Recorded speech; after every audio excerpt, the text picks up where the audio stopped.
Hello students, we have to prove the identity tan to the power 4 theta plus tan square theta is sec to the power 4 theta minus sec square theta. So if I take down the left hand side expression, so I can take tan square theta as common, so that becomes tan square theta plus 1. So we know the identity, that is sec square theta minus tan square theta, that is equals to 1. So that's the standard identity. So the value of 1 plus tan square theta from here is sec square theta. So this becomes tan square theta into sec square theta.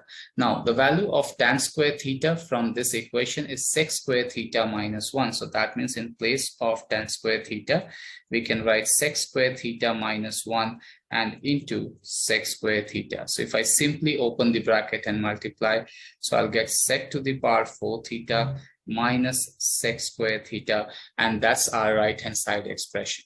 Thank you, students.